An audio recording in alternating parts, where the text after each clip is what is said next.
grade 6, welcome back to Creative Arts with me, your teacher Lizelle, and we're going to continue doing a lesson about singing. Alright, the disclaimer, the work to be done during this PowerPoint and video presentation covers the work for Term 2 for Creative Arts in grade 6 by Miss Lizelle Wilkinson. All information is original content. These lessons will be done in a lot of parts or short videos.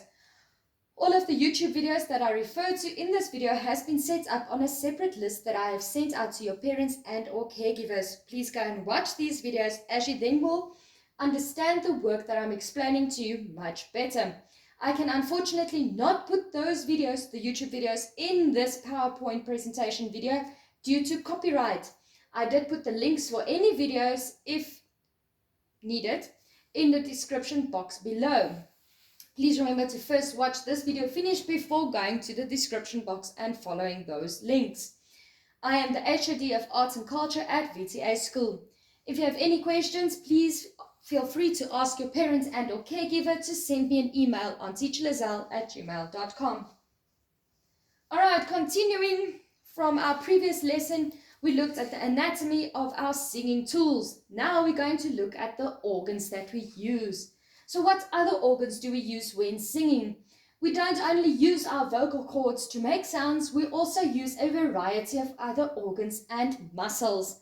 For example, our lungs for air, our tongue to be able to pronounce the word properly, teeth to articulate the sounds you make, the roof of your mouth or palate and throat, your diaphragm muscle and other chest muscles. So I'm going to give you some examples. Obviously, you need your lungs to pull in air to release it over your vocal cords so that you can make a sound. Then your tongue is there to make sure that you can pronounce words properly. But your teeth are just as important. All right, so I'm going to say a sentence using my tongue and my teeth. And I am trained to do this, so please do not do this at home. But I'm going to show you what it's going to sound like if I, for instance, do not have teeth and I try to speak. All right, so first of all, this is the sentence with using my tongue and teeth. My name is Teacher Lizelle. Okay, I'm not going to remove my teeth because I still have my real teeth. But like I said, please do not try this at home. It can be dangerous. So now, without using my teeth. My name is Teacher Lizelle. You cannot hear anything I just said because my tongue must push against my teeth in order to articulate a word. And it can be any word. Like I just said, my name is Teacher Lizelle. You can't even hear what I am saying. Alright, so at the same point when using your tongue to push against your teeth to articulate the sounds that you are making, you also press it against the roof of your mouth and you make a sound. Alright, moving on. Can anybody sing? I can't sing, I'm tone deaf. We've all heard people say these things and they think it's some kind of label that makes you special. No, it's not a label and it does not make you special if you walk around and tell people that. Everybody can sing. But, which brings us to the question. The answer is yes, not everyone will be a Pavarotti, who is an Italian superstar in opera, by the way. He passed away many, many years ago when I was still a very tiny child, and you can go and Google him and get some more information on him. That's a task for you to do at home. I need you to go and Google Pavarotti, all the interesting facts, gather them together, put it on a piece of paper for me, and hand it in on the first day of school when you see me. Remember to do it. It's for assessment purposes, so it's really, really important. If you do not do it, I'm sorry. All right.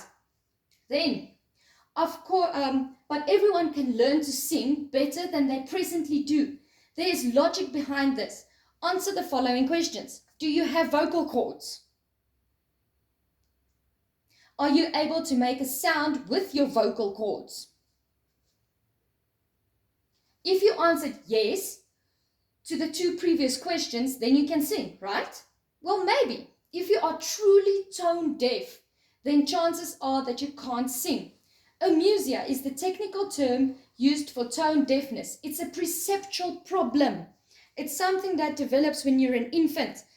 You are not born tone deaf. A perceptual Perceptual development is something you go through as a tiny little baby before you start walking and everything that goes with that. All right, so it's developmental issues. Someone who is tone deaf is unable to carry a simple tune or pick out differences in pitch. But does that mean if you cannot hear or match slight variations in pitch that you are tone deaf? No, certainly not. Tone deaf doesn't mean that you cannot hear me. It means that you cannot understand the differences between pitches. So I'm going to pitch you two sounds now. If it sounds false, I know. Just bear with me.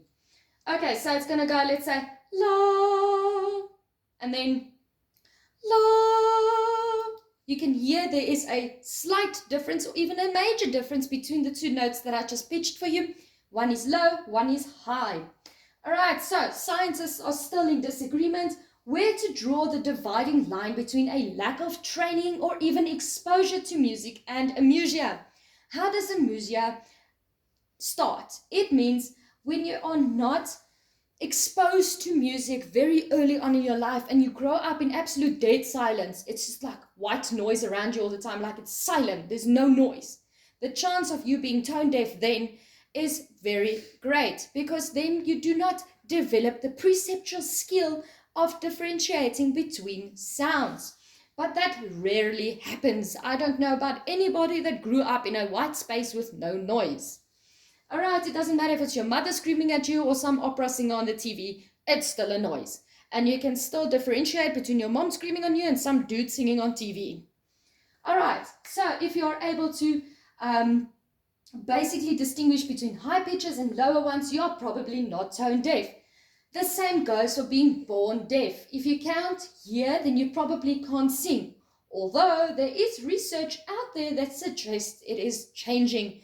If ballerinas and ballerinos that are deaf can hear, in inverted commas, the music through their feet, they feel the vibrations, and then dance according to the vibrations they feel, there might be a slight chance that they will be able to sing. Right, moving on. In most cases, when people say they can't sing, it's more likely that they don't know how to use their voice. An instrument. Yes, your voice is a type of instrument. Like most of you know, I was in boarding school and I had music as a subject up until grade 12. My main instrument was my voice. So when I wrote my exams, I had a physical music theory exam, I had a tone exam, and I had a singing practical exam. So I used to sing for marks as well, like a practical part of your assessment, like you are going to do. All right, instead of assuming that you are tone deaf or lack talent, realize that you may just need some coaching from a teacher trained to recognize your vocal challenges and help you get past your supposed limitations.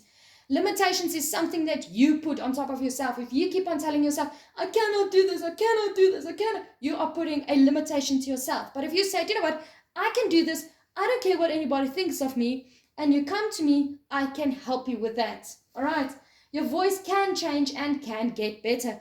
Boys, you're at a very awkward age where you start singing, you sound very angelic, and then all of a sudden you have this like, moment. Don't stress about it. It does sort itself out. It's just those silly hormones causing it. All right, ladies, your voice also breaks like the boys' voices do. We just can't hear it when we are speaking. We only hear it when we sing. But it's only for trained professionals like myself where you can hear it when it happens. Okay, so I just want to put another side note there. Do you think my voice, as it sounds now, used to sound this way when I was a tiny baby? Of course not. I had this little high-pitched squeaky voice, and I was squeaking all over the place.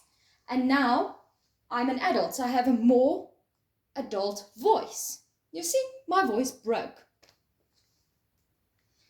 Alright, so singing is like, imagine taking a music lesson for the first time, your favorite instrument, the one you've always wanted to play. For me, it is the violin.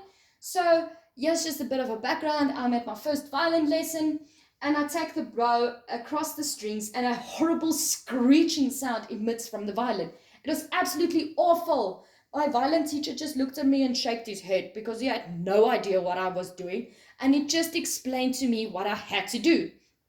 Alright, so then I tried it a few more times and the sound just got worse. So it's not that I'm inherently terribly at playing the violin, it's just that I don't have the skill set to play it as yet. So therefore I say, please don't give up your dream. If you think that you want to sing, come to me, I can help you with that. All right, and that brings us to the end of this lesson. So please remember to subscribe to our YouTube channel, like our videos on YouTube, not just mine, your other teachers' videos as well. Like our Facebook page to stay updated on everything that's happening at school.